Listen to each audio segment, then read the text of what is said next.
Hello hello hello. Hello बच्चों, नमस्कार, good evening. क्या हाल चाल है सभी के? उम्मीद करता हूँ बहुत अच्छे होंगे और पढ़ाई भी आप लोगों की बेहतर चल रही होगी। तो चलिए एक बार फिर से सभी लोग जुड़ेंगे और आज हम लोग अपना एक नया टॉपिक शुरू करने जा रहे हैं। बच्चे, जैसा कि मैंने आप लोगों को बताया था कि जो ये 3-4 हमारे चैप्टर्स हैं, like mensuration, trigonometry, geometry, algebra, ये 4 चैप्टर हमारे ऐसे हैं जो अपने आप में एक बुक है। लेकिन हम अपने अगर एग्जाम पॉइंट ऑफ व्यू से देखें तो चीजें पूछी नहीं गई हैं एज सच जो पूछी जानी चाहिए हमारे एग्जाम में। इक्का दुक्का सवाल पूछा जाता है और कई सारी शिफ्ट में तो सवाल भी नहीं पूछा जाता है। अब 4 टॉपिक हैं, चारों टॉपिक में से 2-3 सवाल रख देगा बस, और बड़े ही सिंपल सिंपल से क्वेश्चंस रखेगा आप अगर प्रीवियस ईयर देखेंगे तो। अब आज हम लोग शुरू करने जा रहे हैं एक ऐसा टॉपिक। देखो, हमने अभी खत्म किया था एडवांस मैथ का मेंसुरेशन टॉपिक, क्षेत्रमिति। हाँ, ये जो मेंसुरेशन हमने खत्म किया था, ये मान सकते हैं कि बहुत सारे लोग इसको पढ़े हुए होते हैं, फेमिलियर होता है क्षेत्रमिति। भाई आप किसी भी ऐसे एग्जाम की तैयारी करोगे जहां एडवांस मैथ नहीं आती है, लाइक एसएससी जीडी वगैरह, या किसी की भी आप तैयारी करोगे जहां एडवांस मैथ होती नहीं है, वहां भी मेंसुरेशन अक्सर होती है, रखी जाती है, सवाल होते हैं एरिया वगैरह के। लेकिन ट्रिग्नोमेट्री, ज्योमेट्री, ऐसा ऐसे दो टॉपिक हैं, ट्रिग्नोमेट्री और ज्योमेट्री, ज्योमिति और त्रिकोणमिति, जो स्पेसिफिक टॉपिक हैं। मतलब जिन एग्जाम में सिलेबस में लिखा होगा कि ट्रिग्नोमेट्री और ज्योमेट्री आपके सिलेबस में है, तो वहीं इनको पढ़ाया जाता है और पढ़ा जाता है, नहीं तो फिर इनको इंक्लूड नहीं किया जाता है। अब बात रही टॉपिक की, तो टॉपिक बच्चे ऐसा है जिसे most of the students aware नहीं होते हैं, क्योंकि जो मैथ्स बैकग्राउंड से बच्चे हैं अक्सर उन्हीं लोगों को इस टॉपिक के बारे में थोड़ा पता होता है। तो जो मैथ्स बैकग्राउंड से बच्चे नहीं होते हैं उनको इस टॉपिक के बारे में थोड़ी सी कम नॉलेज होती है। अब उन लोगों को मैं स्पेशली बोलूंगा कि बिल्कुल भी परेशान होने की जरूरत नहीं है। 2 पॉइंट हैं। एक तो आपके एग्जाम में इतना इंपॉर्टेंट ये चैप्टर है नहीं, भाई देखो साफ सीधी बात है, मैं बता रहा हूं आपको। सेकंड पॉइंट क्या है कि जितना भी इंपॉर्टेंट है, जो भी आपके एग्जाम में सवाल बनते हैं, उतना मैं आपको अच्छे से करा दूंगा।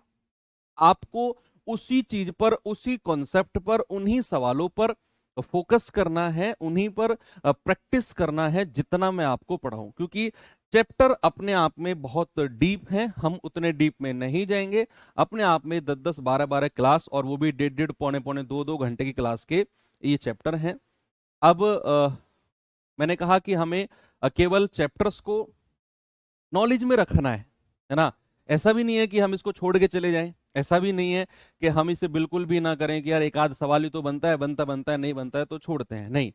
सवाल बनता है, मैं फिर कह रहा हूं, इतना आसान बनता है कि आपको कुछ एफर्ट लगाना ही नहीं है।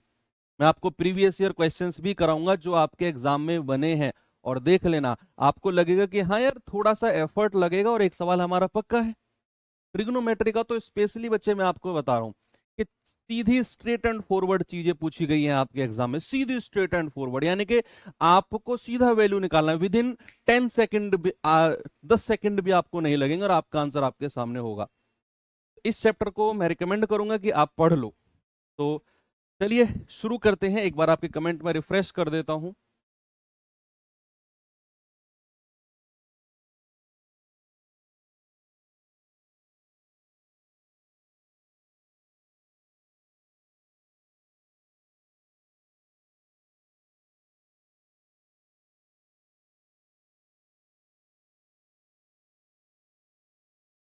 यस, क्या बोल रहे हैं बच्चे? हाँ, बिल्कुल ठीक है।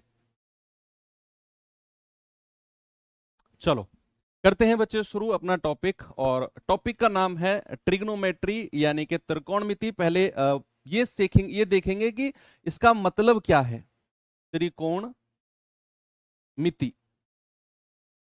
भाई यहां से ना एक वर्ड तो मुझे दिख रहा है, एक वर्ड तो दिख रहा है मुझे, त्रिकोण। त्रिकोण, त्रि मतलब क्या होता है? 3, यानी कि 3। और कोण मतलब क्या होता है? कोण मतलब होता है एंगल। तो यहां से इसके जो नाम है त्रिकोणमिति, इस नाम से एक बात तो मुझे कंफर्म हो गई है या हल्का सा आइडिया लग गया है कि इस चैप्टर में जो भी हमें पढ़ना है, जो भी हमें चीजें देखनी है, वो कहीं ना कहीं थ्री एंगल वाली फिगर से, रिलेट करेगी। और हमने अभी मेंसुरेशन पढ़ा, आप मुझे बताओ, जिसमें थ्री एंगल्स होते हैं। अब थ्री एंगल्स होने वाली जो हमारी आकृति होती है वो क्या होती है बच्चे? ट्राइंगल। क्या होती है? ट्राइंगल, है ना। त्रिकोण बोलते हैं ना, त्रिकोण या त्रिभुज बोल देते हैं, त्रिकोण आकृति भी बोलते हैं इसको, त्रिभुज भी बोल देते हैं।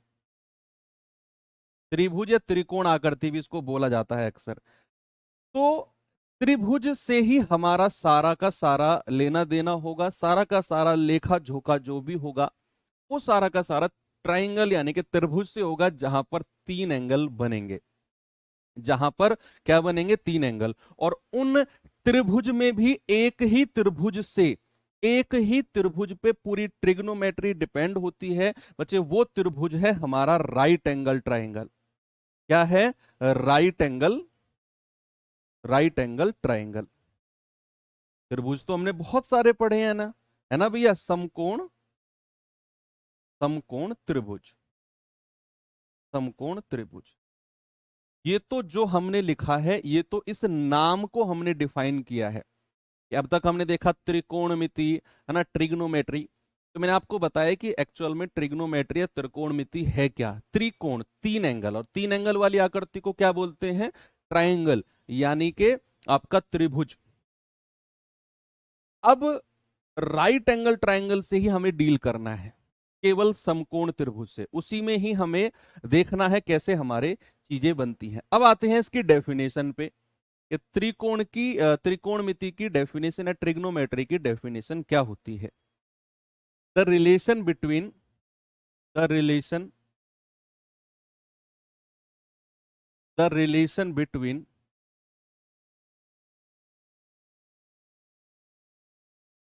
sides and angles, the relation between sides and angles of a triangle is called trigonometry। Hindi वाले बच्चे क्या लिखेंगे? हिंदी वाले बच्चे लिखेंगे कि एक त्रिभुज के कोण और भुजा के बीच संबंध, एक त्रिभुज के कोण और भुजा के बीच संबंध ही क्या होता है? आपका त्रिकोणमिति यानी कि ट्रिग्नोमेट्री होता है। अब ये दो चीज हमने सीखी, अब हमें इसमें पढ़ना क्या क्या है। चलिए थोड़ा सा आगे चलते हैं बच्चे। इसका थोड़ा सा बेसिक, मैं सारा बेसिक एक साथ नहीं पढ़ाऊंगा आपको, बहुत सारा कॉन्सेप्ट है ट्रिग्नोमेट्री में, सारा नहीं पढ़ाऊंगा। थोड़ा थोड़ा कॉन्सेप्ट और उसके ऊपर सवाल हम करते चले जाएंगे। अब आज का हमारा क्या पार्ट है कि मैं यहां पर एक राइट एंगल ट्राइंगल बना देता हूं, एक ना समकोण त्रिभुज बना देता हूं। बच्चे समकोण त्रिभुज में हमने जब मेंसुरेशन पढ़ा था तो हम त्रिभुज की भुजाओं के बारे में बात कर रहे थे। किसके बारे में? भुजाओं के बारे में। और जब हम राइट एंगल ट्रायंगल के पास आए, जब हम समकोण त्रिभुज के पास आए, तो हमने एक स्पेशल चीज पढ़ी थी, आपको याद हो तो। क्या पढ़ा था? जल्दी से बताओ, क्या पढ़ा था हमने जब हम राइट एंगल ट्रायंगल के बारे में बात कर रहे थे? सर, हमने वहां पर ट्रिपलेट्स पढ़े थे, त्रियक हमने वहां पर पढ़े थे। अगर आपने त्रियक पढ़े थे तो बहुत सारी चीजें आप यहां पर चुटकियों में सॉल्व करने वाले हो, चुटकियों में, है ना। उससे भी पहले मैं आपको थोड़ा सा और लेकर चलूंगा। ये राइट एंगल ट्रायंगल है, दो आपकी परपेंडिकुलर भुजा है, इनके बीच एंगल होता है 90 डिग्री, 90 डिग्री। और एक चीज और आप लिखेंगे कि किसी भी त्रिभुज के, मान लो मैं भुजा दे देता हूं, सॉरी, इनको नाम दे देता हूं ए बी सी। तो angle A plus angle B plus angle C, तीनों एंगल का जो सम होगा वो 180 डिग्री होगा। हालांकि ये ज्योमेट्री में हम लोग पढ़ेंगे, है ना। फिर भी आप यहां पर एक बार देख लो कि कोई भी ट्राइंगल हो, चाहे वो राइट एंगल हो, चाहे वो आइसोसेलेस हो, चाहे वो इक्विलेटरल हो, चाहे वो स्केलीन हो, कोई सा भी ट्रायंगल हो, उसकी तीनों भुजाओं का, सॉरी, तीनों एंगल्स का जो सम होगा उसको बोलेंगे 180 डिग्री। तीनों को जोड़ के 180 डिग्री आएगा। ये एंगल फिक्स हो गया 90 डिग्री। क्या हो गया? ये एंगल फिक्स हो गया 90 डिग्री। अगर मैं इस एंगल को मान लू थीटा, इस एंगल को मैंने क्या नाम दे दिया? थीटा। तो बच्चे ये एंगल कितना हो जाएगा? ये एंगल हो जाएगा 90 माइनस थीटा। क्या होगा? 90 माइनस थीटा, है ना भाई। इन तीनों को जोड़ के 180 आना आना चाहिए। आप जोड़ के देख लो, theta plus 90 minus theta plus 90, है ना। Theta plus 90 minus theta plus 90, theta से थीटा गया 90 और 90 कितना आ गया? 180 डिग्री आ गया। कितना आ गया बच्चे? 180 डिग्री आ गया। इतनी भी सी बहुत बेसिक बात आपने सीखी। चलो, अब मैं और थोड़ा आगे आपको लेकर चलता हूं। बहुत धीरे धीरे पढ़ाऊंगा क्योंकि मैं जानता हूं कि आप में से बहुत सारे बच्चे ऐसे हैं जो फर्स्ट टाइम ट्रिग्नोमेट्री पढ़ रहे हैं। तो चलिए, ये मैं अगेन राइट एंगल बना देता हूं एक। ये एंगल आप सभी जानते हैं 90 डिग्री का होता है। बच्चे, इसमें जो ये वाली भुजा होती है, इस भुजा को क्या बोलते हैं? इस भुजा को आप बताएंगे, इस भुजा को बोलते हैं लंब। क्या बोलते हैं? लंब। जिसको आप एल भी बोल सकते हो, और जिसको इंग्लिश में क्या बोला जाता है? परपेंडिकुलर। परपेंडिकुलर। और इंग्लिश वाले बच्चे इसको पी से डिनोट करते हैं। किससे? पी से डिनोट करते हैं। इसको क्या बोला जाता है? इसको बोला जाता है आधार। आधार। और हिंदी वाले बच्चे इसको ए से डिनोट करते हैं, और इंग्लिश वाले बच्चे इसको बोलते हैं बेस, और वो इसको डिनोट करते हैं बी से। जो इंग्लिश वाले बच्चे हैं वो इंग्लिश वाला पार्ट देखें, जो हिंदी वाले हैं वो हिंदी वाला। इसको बोला जाता है कर्ण। कर्ण। हिंदी वाले के बोलते हैं, और इंग्लिश वाले हाइपोटेन्यूज, और वो बोलते हैं इसको एच। क्या बोलते हैं? इसको बोलते हैं एच।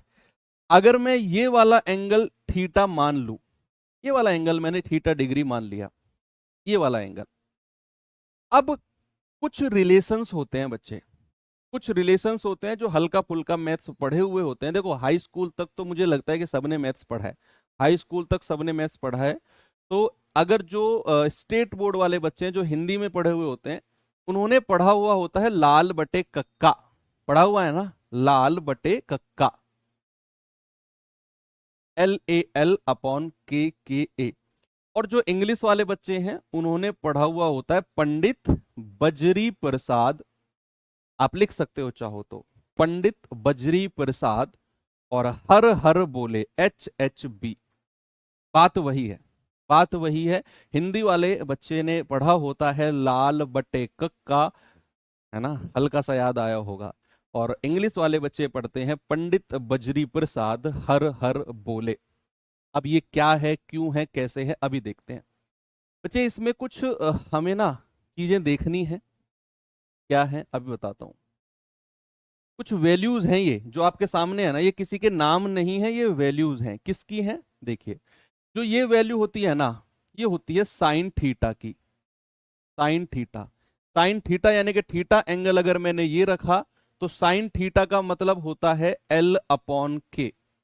क्या होता है? L अपॉन के, यानी कि L अपॉन के, लंब बटे कर्ण। लंब बटे कर्ण क्या होता है? Sine theta. ये होता है कॉस थीटा। क्या होता है? कॉस थीटा की वैल्यू। अगर कॉस थीटा की वैल्यू बतानी है तो आप कहेंगे सर कॉस थीटा की वैल्यू होती है आधार बटे कर्ण। यानी कि यहां भी आप सेम चीज चलाते चलेंगे कि साइन थीटा की वैल्यू होती है perpendicular upon hypotenuse, cos theta की वैल्यू होती है बेस अपॉन हाइपोटेनस, और तीसरे नंबर पे क्या आता है? तीसरे नंबर पे आता है टेन थीटा। टेन थीटा की वैल्यू होती है L अपॉन ए, यानी कि लंब अपॉन आधार। यानी कि अगर मैं टेन थीटा की बात करूं तो टेन थीटा होता है परपेंडिकुलर अपॉन बेस। ये चीज तो आपको एज इट इज दिमाग में होनी चाहिए, है ना। ये चीज तो आपके दिमाग में होनी चाहिए। जो हिंदी से पढ़े हैं उनके दिमाग में ये होना चाहिए कि लाल बटे कक्का यानी कि L अपॉन के होता है साइन थीटा, A अपॉन के होता है कॉस थीटा, और L अपॉन ए होता है टेन थीटा। क्या होता है टेन थीटा। हिंदी वाले दोनों पढ़ते हैं सर। अच्छा। अच्छा, आपने ऐसे पढ़ा है, पाकिस्तान भूखा प्यासा, हिंदुस्तान हरा भरा। हाँ, बिल्कुल।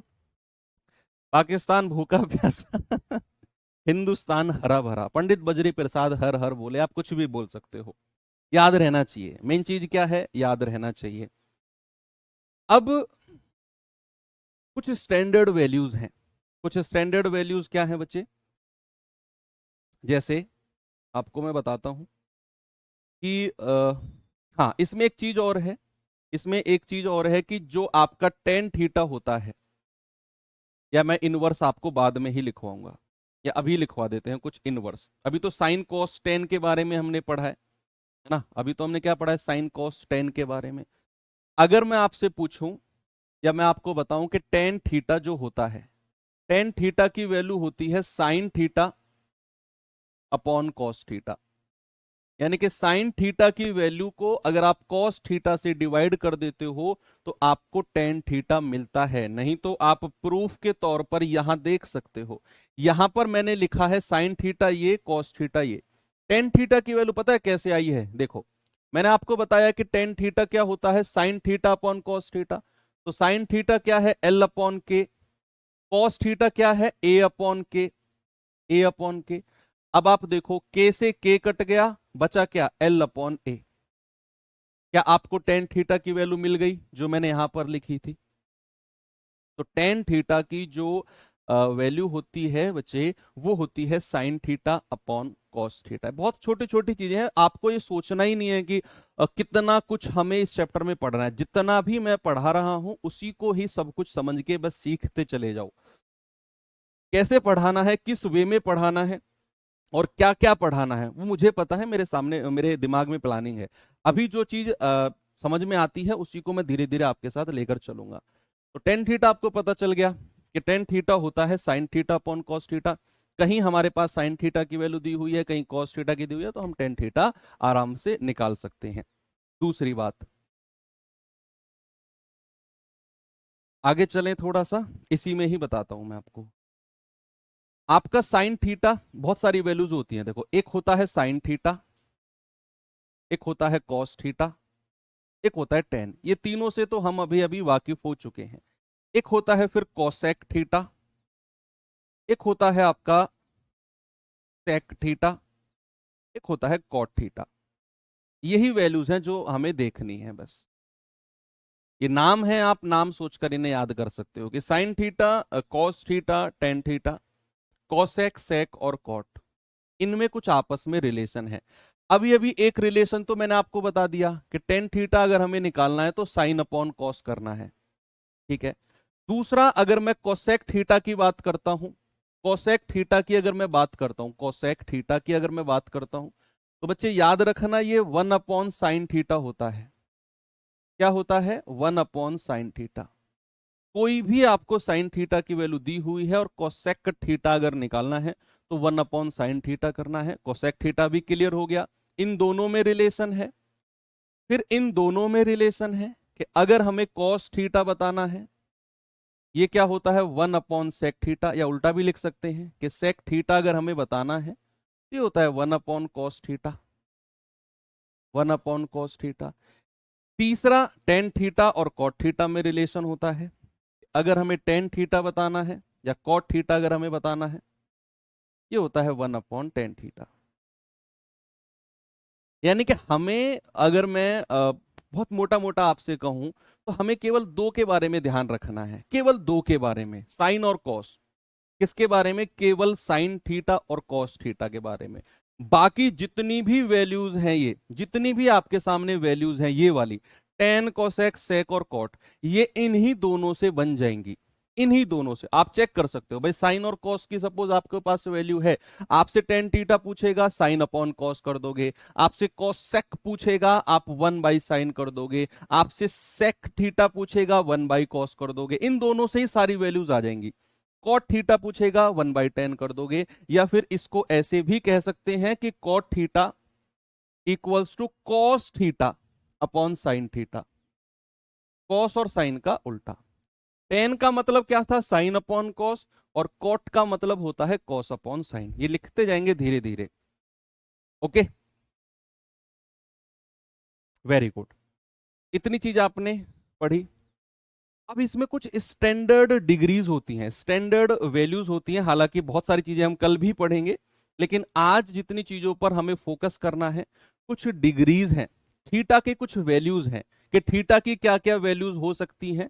थीटा की कुछ स्टैंडर्ड डिग्रीज हैं, 0, 30, 45, 60 और 90। हम इन्हीं डिग्रीज के बारे में आज बात करेंगे। हालांकि और भी हो सकता है, बन सकती है, बनने को तो कुछ भी बन सकता है। 90 के आगे 120 डिग्री भी बनता है, 150 भी बनता है।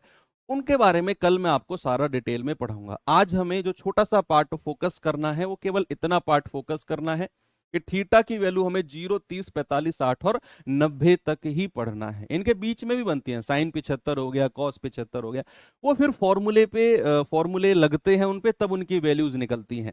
अभी हम जो आज वैल्यू मैं आपको पढ़ाऊंगा, जो वैल्यू बताऊंगा, जिनके ऊपर सवाल करेंगे, वो केवल और केवल 0, 30, 45, 60 और 90 के बारे में हम बात करेंगे। आप भी एक बार मेरे साथ बोलेंगे, 0 डिग्री, 30 डिग्री, 45 डिग्री, 60 डिग्री और 90 डिग्री। थीटा की वैल्यूज अलग अलग हो सकती हैं। अब क्या क्या वैल्यूज हैं, उसके लिए एक टेबल आपके सामने है, ये आपको नोट्स में मिल जाएगा। आपको जितना पढ़ना है मैं उतना आपको बता रहा हूं। आपको एक तो 90 डिग्री तक पढ़ना है। 90 के आगे 180 और 270 को आपने अभी नहीं देखना है, इसके बारे में कल मैं आपके साथ डिस्कस करूंगा। आपने केवल अभी 90 तक पढ़ना है। आप यहां वैल्यूज देख सकते हो। रेडियन के बारे में भी अभी नहीं पढ़ेंगे आप, अभी आपको रेडियन के बारे में भी नहीं पढ़ना है। अभी केवल आपने ये देखना है कि 0 डिग्री, 30 डिग्री, 45 डिग्री, 60 डिग्री और 90 डिग्री, जो मैंने यहां पे लिखवाया, जो मैंने यहां पे लिखवाया 0, 30, 45, 60 और 90, वही यहां पर है, 0, 30, 45, 60 और 90। ना तो हमें अभी 90 से ऊपर निकलना है, ना तो हमें बच्चे अभी 90 से ऊपर जाना है, और ना हमें अभी रेडियन के बारे में पढ़ना है। ये थोड़ा सा आगे का पार्ट है, थोड़ा सा आगे का पार्ट है। ये वाला 180, 270, 150, ये कल वाला पार्ट है, जो कल की क्लास में मैं आपको सिखाऊंगा। अभी ये मुझे बताना है कि अगर मैं साइन, देखो ये साइन है, कॉस है, टेन है, कॉट, कोसेक और सेक, इनके बारे में अभी अब थोड़ा सा हमने देखा भी था। अगर मैं आपसे पूछूं साइन 0 डिग्री की वैल्यू कितनी है, अगर मैं आपसे पूछूं बच्चे कि साइन 0 डिग्री की वैल्यू कितनी है, आप तुरंत कहोगे यहां आ जाओ और यहां आ जाओ, सर साइन 0 डिग्री की वैल्यू है 0। क्या है, साइन 0 डिग्री की वैल्यू कितनी है, 0। ये टेबल आपको रट्टा हुआ होना चाहिए अगर आप ट्रिग्नोमेट्री पढ़ रहे हैं तो। ये डिस्क्लेमर मैं आपको दे रहा हूं कि ये टेबल आपको बच्चे मुंह जबानी याद रहना चाहिए ना। अभी 2 बार पढ़ेंगे, हो जाएगा क्लियर। अगर मैं आपसे कहूं साइन 30 की वैल्यू क्या है, आप तुरंत कहेंगे सर 30 डिग्री, और साइन यानी कि साइन 30 की वैल्यू है सर 1/2। कितनी है, 1/2। आगे अगर मैं आपसे पूछूं साइन 45, भाई साइन 45 की वैल्यू कितनी है, 1/√2, और यही वैल्यू कॉस 45 की होती है। जो वैल्यू साइन 45 की है, वही वैल्यू कॉस 45 की भी है। आगे चलो, साइन 60 की डिग्री कितनी है, साइन 60 की वैल्यू कितनी है, √3/2, और साइन 90 की वैल्यू कितनी है, 1। ये हमने अभी साइन के बारे में पढ़ा, साइन की अलग अलग वैल्यूज, कि साइन 0, साइन 30, साइन 45, साइन 60 और साइन 1, 90। साइन 90 कितना होता है, 1। अगर मैं कॉस के पास जाता हूं, कॉस के पास चलिए जरा, कॉस 0 कितना होता है, 1। कॉस 30 कितना होता है, √3/2। कॉस 45 तो वही होता है जो साइन 45 की वैल्यू है। कॉस 60 होता है 1/2, और कॉस 90 होता है 0। कॉस 90 क्या होता है, 0। कॉस 90 क्या होता है, 0। आगे चलते हैं 10, और 10 के बारे में तो मैंने आपको थोड़ा सा हिंट भी दे दिया है कि ये sine theta upon cos theta होता है। क्या होता है बच्चे, sine theta upon cos theta होता है। भैया अगर आप 0/1 करोगे तो टेन थीटा की वैल्यू क्या मिलेगी, 0 मिलेगी। अगर आप 1/2/3/2 करोगे, करना जरा, 1/2 अपॉन √3/2, 2 से 2 कट जाएगा, क्या बचेगा, 1/√3। तो टेन थीटा की वैल्यू मिल गई 1/√3, है ना। एक चीज हमने देखा कि टेन का मतलब होता है साइन अपॉन कॉस। ये मैं रफ कर रहा हूं ऊपर से, ये वाला। अगर मैं टेन 45 के पास जाता हूं तो हमें पता है कि साइन अपॉन कॉस होता है, तो 1/√2 अपॉन 1/√2 क्या मिलेगा, हमें 1 मिलेगा। ऐसे ही अगर मैं साइन 60 के पास जाऊंगा तो ये बटा ये, यानी कि हमें √3 मिलेगा। और साइन 90 होता है 1/0। 1/0 का होता है बच्चे नॉट डिफाइंड। क्या होता है, नॉट डिफाइंड। ओके, आगे चलते हैं। अगर मैं कॉट के पास जाता हूं तो कॉट का मतलब क्या होता है, कॉट का मतलब होता है cos theta upon sine theta. Cot का मतलब क्या होता है, cos theta upon sine theta. तो यहां आप देखेंगे, मैं आपको वैल्यू ये टेबल ना मैं आपको समझा रहा हूं कि बनी कैसे कैसे है, बनी कैसे कैसे टेबल है, ये समझा रहा हूं मैं आपको। तो उसको ही आपने देखना है। अगर मैं कॉट थीटा के पास जाता हूं तो कॉट थीटा होता है cos upon sine 1/0 not define, √3/2 upon 1/2 √3, 1/√2 upon 1/√2 1, 1/2 upon √3/2 1/√3 0। और इसको तो देखना ही नहीं है। ऐसे ही कोसेक थीटा, कोसेक थीटा का मतलब क्या होता है 1 अपॉन साइन। बच्चे कोसेक का मतलब मैंने क्या बताया था आपको, 1 अपॉन साइन थीटा। तो कोसेक का मतलब है 1 अपॉन साइन, यानी कि 1/0 नॉट डिफाइंड। ये कितना होता है 1/1/2, 2 ऊपर चला गया 2 मिल गया, 1 अपॉन 1/√2, √2 ऊपर चला गया √2 मिल गया, 1 अपॉन √3/2 उल्टा हो गया, 1 है 1 आ गया, आगे जाना ही नहीं है हमें। ऐसे ही सेक, सेक के बारे में मैंने क्या बताया था, 1/cos थीटा। तो 1/cos करेंगे तो ये सारी वैल्यूज हमें मिल जाएंगी। ये तो हमने देखा कि वैल्यूज बनी कैसे हैं, और यहां तक आते आते आप एक बात बच्चे सीख चुके हैं कि सारा का सारा जो खेल है ना, सारा का सारा जो खेल है वो किसका है, वो है आपके साइन थीटा का और कॉस थीटा का। किसका है, साइन थीटा का और कॉस थीटा का। अब एक चीज आप यहां पर बड़े गौर करना, एक चीज का बड़ा गौर करना आप, कि 0 से लेकर 90 तक का अगर मैं एंगल लेता हूं, मैंने 0 से स्टार्ट किया और मैं 90 डिग्री तक गया। अगर मैं साइन 0 की बात करता हूं तो साइन 0 का मतलब कितना है बच्चे, आप कहेंगे सर साइन 0 का मतलब है 0 और साइन 90 का मतलब कितना है 1। क्या आप ये कह सकते हो कि साइन की जो वैल्यू होगी 0 से 90 डिग्री के बीच में, 0 डिग्री से और 90 डिग्री के बीच में जो साइन की वैल्यू होगी बच्चे, वो 0 से और 1 के बीच में रहेगी। क्या मैं ये कह सकता हूं, यस और नो में मुझे जवाब दो, कि अगर मैं आपसे कहूं कि 0 और 90 के बीच में, भाई सबसे छोटा एंगल कितना है 0 डिग्री, सबसे बड़ा एंगल कितना है 90 डिग्री, तो 0 से 90 डिग्री के बीच में जो साइन की वैल्यू होगी वो 0 से 1 तक होगी, एक से बड़ी। क्या अगर मैं आपसे पूछूं, क्या अगर मैं आपसे पूछूं कि साइन थीटा की वैल्यू, साइन थीटा की वैल्यू 3 है, क्या ये पॉसिबल है, यस और नो, क्या ये संभव है, बताओ, क्या ये संभव है, यस और नो। साइन की वैल्यू कभी भी 1 से ऊपर नहीं जाएगी। साइन थीटा की और कॉस थीटा की जो वैल्यू है वो 0 से 1 के बीच में ही रहेंगी। बच्चे याद रखना, इस बात को आप लिख भी सकते हो कि साइन थीटा और कॉस थीटा की जो वैल्यू है हमेशा लेस देन और इक्वल टू 1 और ग्रेटर देन और इक्वल टू 0। मतलब इधर तो नेगेटिव में जा सकती है, प्लस वो माइनस वाला केस मैं आपको कल बताऊंगा। अभी मैंने 0 से 90 के बारे में बात करी है, 0 से 90 डिग्री के बीच में। अभी मैंने 0 से 90 डिग्री के बीच में मैंने बोला है, 0 से 90 डिग्री के बीच में, कि साइन थीटा और कॉस थीटा की वैल्यू जो होगी वो 0 से बड़ी होगी या 0 के बराबर हो सकती है, और 1 के बराबर हो सकती है, और 1 से छोटी हो सकती है। ऐसे ही आप नेगेटिव में भी बोल सकते हो, नेगेटिव में बोल सकते हो। वो हम जब 180 डिग्री के बारे में आपको पढ़ाऊंगा ना, तो वहां नेगेटिव वैल्यूज के बारे में भी हम बात करेंगे। तो इतना आपको क्लियर है कि सर ये आपका पॉसिबल ही नहीं है, साइन की वैल्यू कभी भी 1 से बड़ी हो ही नहीं सकती है, 1 से बड़ी साइन की वैल्यू जा ही नहीं सकती। और ये चीज हम टेबल में भी देख पा रहे हैं कि 0 से 90 के बीच में साइन 0 से 1 के बीच में लाई कर रहा है, कॉस थीटा भी 1 और 0 के बीच में लाई कर रहा है। टेन थीटा के बारे में हम बात नहीं करेंगे अभी, उसको तो हम साइन और कॉस से निकाल देंगे। सारा फोकस हमारा किस पे रहना चाहिए, सारा फोकस रहना चाहिए हमारा साइन और टेन पे। तो ये वैल्यूज आपने देखी, इन वैल्यूज के ऊपर कुछ सवाल करा दूं आपको, डायरेक्ट वैल्यूज के मान रखने हैं।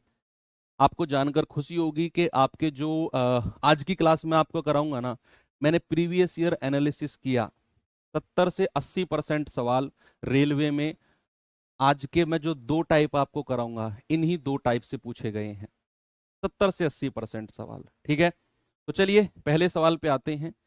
जरा कल फॉर्मूलेज वगैरह भी पढ़ेंगे हम और भी। तो टाइप 1 शुरू करते हैं। ये सब पीवाई क्यूज हैं, ये सब प्रीवियस ईयर क्वेश्चन हैं आपके, जो मैं करा रहा हूं आपके सामने।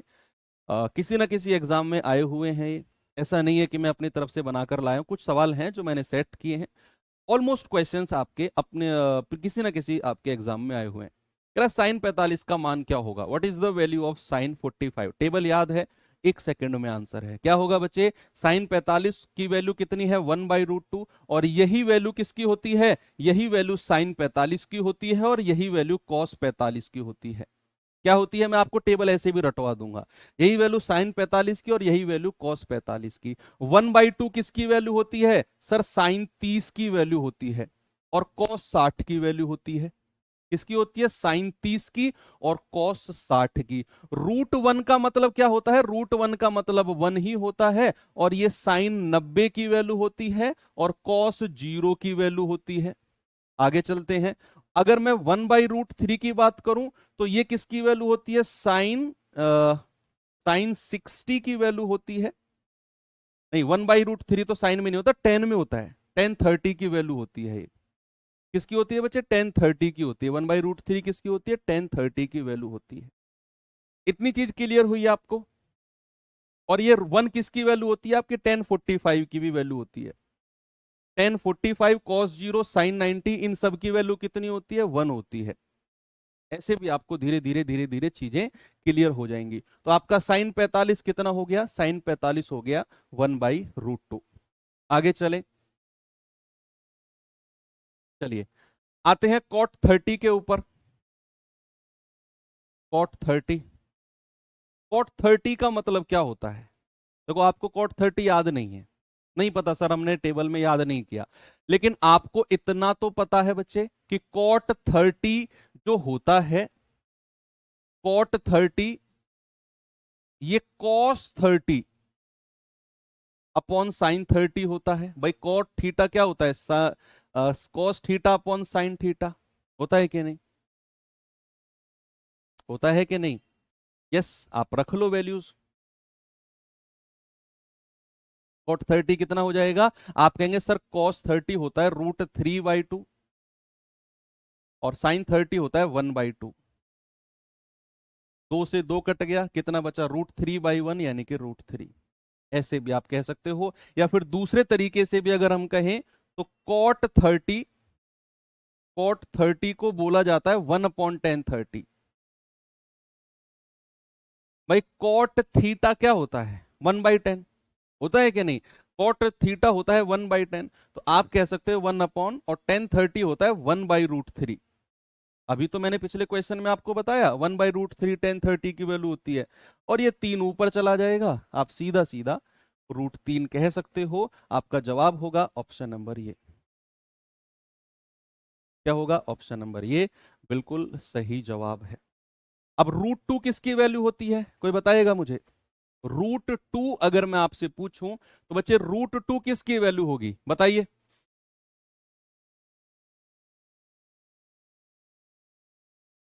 भाई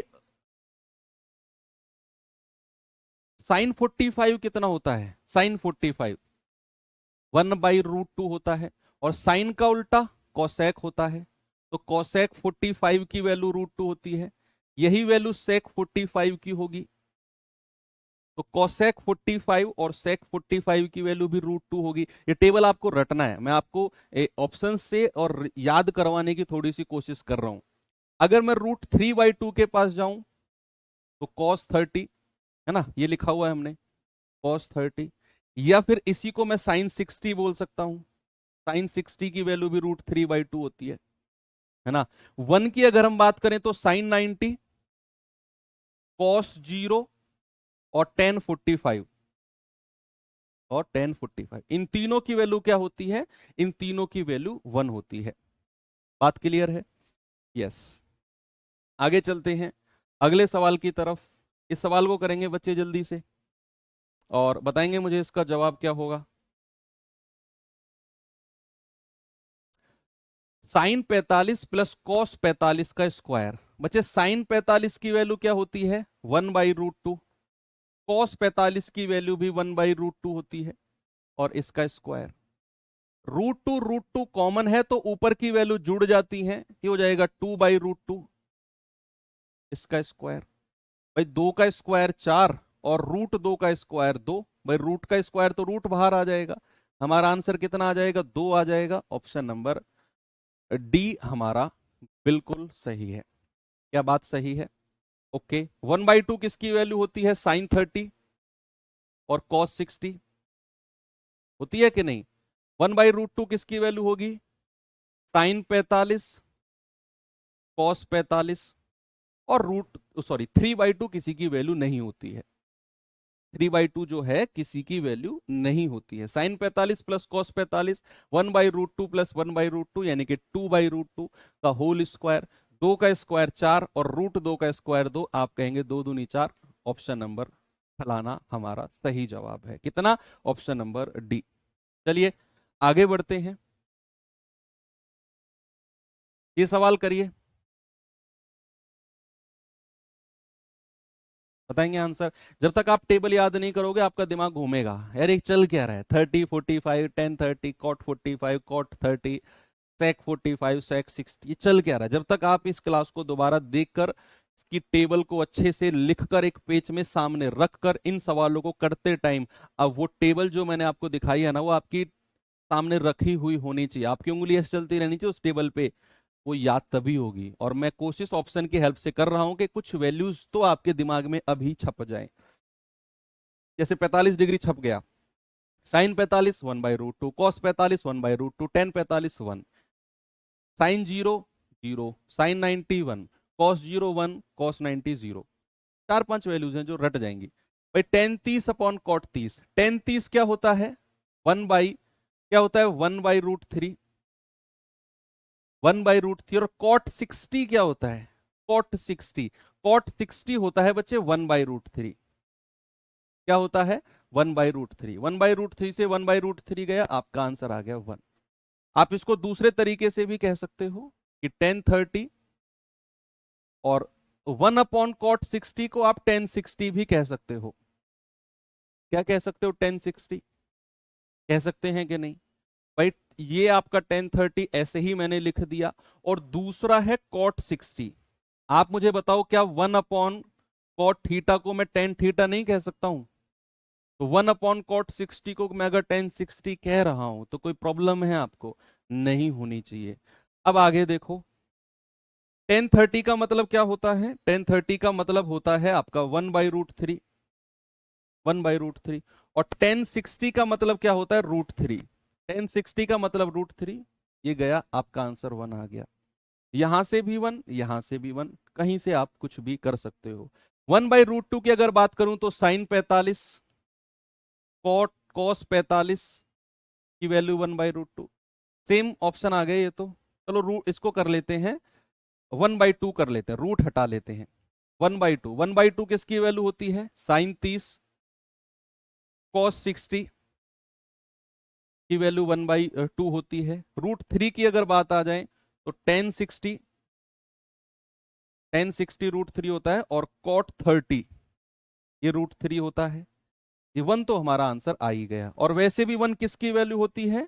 टेन 45 की, साइन 0 की, साइन 90 की और कॉस 0 की। ये आपकी 1 वैल्यू होती। ओके, आगे बढ़े, चलो आगे बढ़ते हैं। ये सवाल करिए अभी। आज बेसिक ट्रिग्नोमेट्री पढ़ा रहा हूँ, सवाल के लेवल भी मैं बढ़ाऊंगा, आप डोंट वरी, जो सवाल करा रहा हूँ उस पर आप फोकस करिए पहले। ये सवाल करिए, कह रहा 4 और ब्रैकेट में साइन की पावर 430 प्लस कॉस की power 430 minus 3 sine square 45 minus 2 cos square 45। करिए जल्दी से, टेबल आपको यहां यूज करना पड़ेगा। यस सिंह राठौर, बताइए बच्चे आंसर। ऐसे सवाल आपके एग्जाम में आ सकते हैं, जो फिलहाल आपके सामने है, ऐसा सवाल आपके एग्जाम में बन सकता है।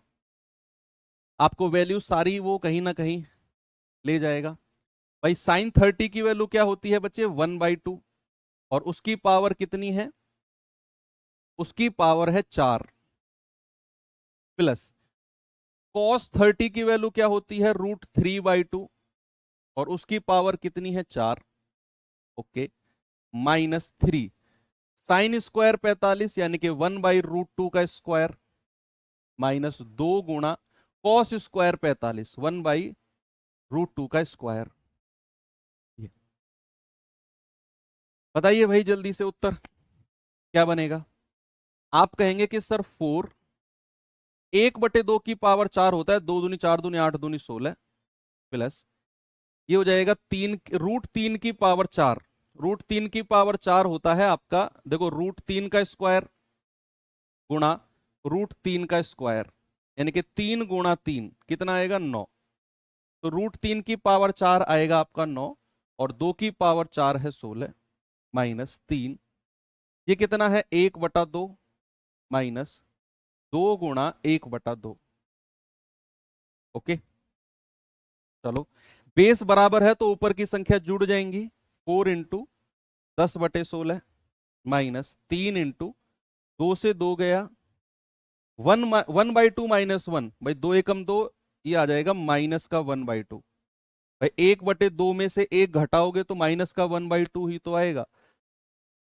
तो इसको काटा पीटी करो, कितना बनेगा, 4 चौक 16, 2 दूनी 4, 2 पंजे 10, ये कितना हो जाएगा आपका, 5/2, माइनस और माइनस प्लस हो जाएगा, और 3/2। अब बेस बराबर है तो ऊपर की संख्या जुड़ जाएंगी, 5 और 3 8/2, और आपका जवाब कितना आएगा, आपका जवाब आएगा 4। क्या हमारा जवाब ऑप्शन नंबर डी होगा। बात सही है। ऐसे सवाल आपके एग्जाम में बन सकते हैं अगर अच्छे लेवल के बने तो। कई बार वो सीधी सीधी वैल्यूज भी पूछ लेगा, कई बार वो सीधी सीधी वैल्यूज भी आपसे पूछ सकता है। नहीं तो थोड़ा सा स्टैंडर्ड बनाने की कोशिश करी तो इस तरह का सवाल, आपको सीधा वैल्यूज तो रखनी थी। भाई 2 किसकी वैल्यू होती है ये बताइए, 1 किसकी होती है और 0 किसकी होती है, ये आप लोग कर लोगे ना, साइन 0 कॉस 90 की वैल्यू 0 होती है।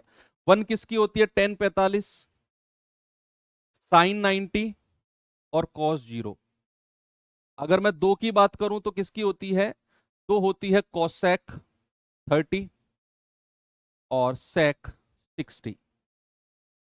इनकी वैल्यू कितनी होती है, 2 होती है। ओके, आगे बढ़े, चलिए आगे चलते हैं थोड़ा सा। ये सवाल करिए, देखेंगे बच्चे इस सवाल को क्या है इसमें।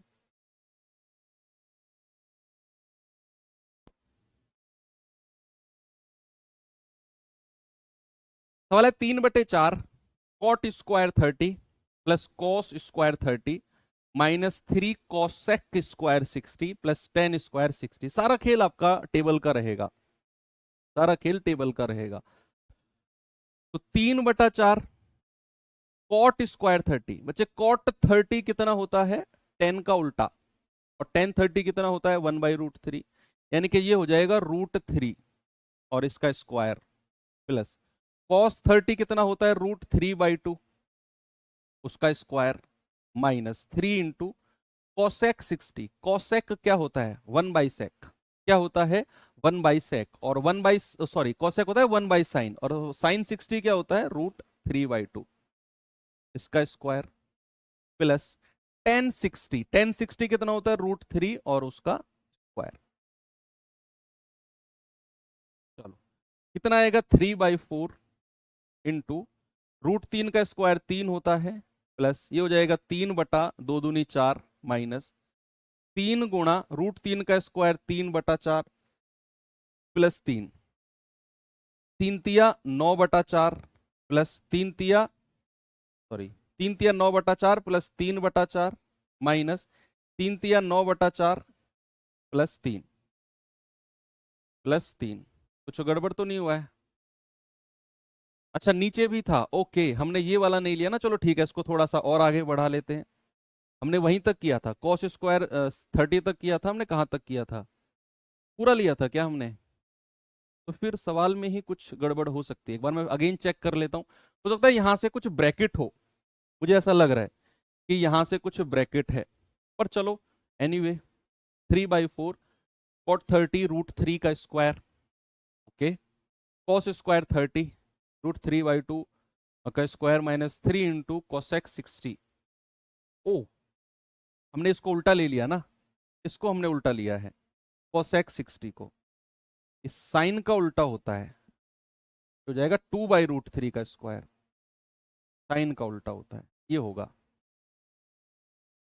है ना, थोड़ा सा यहाँ पे चेंज होगा, बस थोड़ा सा यहाँ पे चेंज होगा, 3 इंटू 4/3 और प्लस का 3,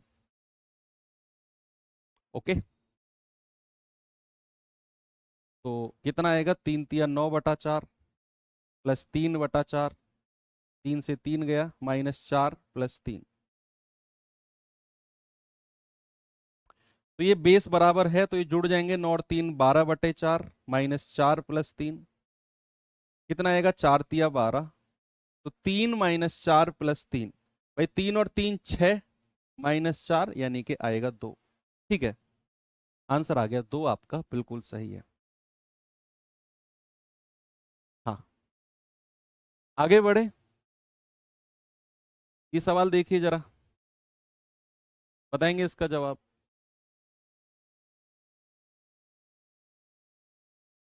1030 मतलब 10 स्क्वायर 30, 1030 कितना होता है 1/√3, इसका स्क्वायर प्लस साइन 90 तो 1 होता है, 1 का स्क्वायर प्लस कॉट 60 क्या होता है 10 का उल्टा, 1060 कितना होता है √3, तो कॉट 60 हो जाएगा 1/√3 उसका स्क्वायर प्लस साइन स्क्वायर 30 1/2 का स्क्वायर और कॉस स्क्वायर 45 1/√2 का स्क्वायर, बटे वैल्यूज देखते चलना भाई, है ना। साइन 60 होता है आपका √3/2, कॉस 30 होता है आपका 1/2, कॉस 30 √3/2, ओके, माइनस cos 60 1/2 और sin 30 होता है 1/2। तो सॉल्व करेंगे जरा और बताएंगे मुझे इसका जवाब क्या होगा। हो जाएगा आपका 1/3 plus 1 plus 1/3, okay, plus 1/4 into 1/2 और नीचे क्या आएगा 3/4 माइनस 1/4। करेंगे सॉल्व इसे, कितना बनेगा ये बन जाएगा आपका 1/3 प्लस 1/3 होता है 2/3 प्लस 1 प्लस 1/4×8, इसी को ही पहले सॉल्व कर लेते हैं भाई। ये हो जाएगा आपका कितना 3 एकम 3 और 2 5/3 प्लस 1/8, क्रॉस मल्टीप्लाई करेंगे 8×5 = 40 और 3 43 बटे 8×3 = 24, ऊपर से मिला है हमको, ऊपर से मिला है 43/24, नीचे से क्या मिला है बेस बराबर है तो 3 में से 1 गया 2/4 यानी कि 1/2, ऊपर से 43/24 नीचे से 1/2, ऊपर नीचे रख देंगे बटे नीचे से क्या मिला है 1/2, इन दोनों की मल्टीप्लाई इन दोनों की मल्टीप्लाई, 43 गुणा 2/24, 2 से जाएगा 12 बार, आंसर कितना आ जाएगा 43/12। कहीं ऑप्शन में है क्या? ऑप्शन नंबर ए हमारा बिल्कुल सही है। ओके, बात क्लियर है। देखो चीजें ना ये वैल्यूज रखने वाली हैं सीधी सी, है ना, सीधी सीधी चीजें जो हैं आपकी वैल्यूज रखने वाली हैं भाई। ठीक है, अब मैं आपको लेकर चलता हूं टाइप 2 के पास, और टाइप 2 में चीजें चलेंगी उस तरीके से जो मैंने आपको बताया था, ट्रिपलेट, है ना। क्या बताया था बच्चे, मैंने आपको ट्रिपलेट बताया था। तो चलिए एक सवाल मैं करा देता हूं आपको, या होमवर्क ही दे दूं, कल ही कर लेंगे, है ना। चलो कल यहां से शुरू करेंगे, और कल मैं आपको थोड़ा सा 90 डिग्री से आगे लेकर चलूंगा, कि आज तो हमने 0 से 90 डिग्री तक पढ़ा, अब मैं आपको 90 डिग्री से आगे लेकर चलूंगा, कब माइनस में वैल्यूज होती हैं, और कैसे कैसे चीजें 270, 180, 150, इस तरीके से एंगल्स निकलने हों। 75 डिग्री आ गया सर, 45 की जगह मान लो आ गया आपका 105 डिग्री आ गया, तो उसको कैसे करेंगे, 15 डिग्री कैसे करेंगे, ये सारी चीजें हम देखेंगे अभी। और हर तरह की चीजों से आपके प्रीवियस ईयर के अकॉर्डिंग मैं ओवरव्यू आपको करा दूंगा। बस आपको क्या करना है, जो टेबल मैंने आपको लिखवाया है वो आपको याद होना चाहिए आपके सामने, उसको लिख कर बैठना जब भी आप इन सवालों को प्रैक्टिस करो। और मैंने हालांकि ऑप्शंस के हिसाब से, ऑप्शन के हेल्प से कोशिश की है कि आपको कुछ चीज़ें याद हो जाएं।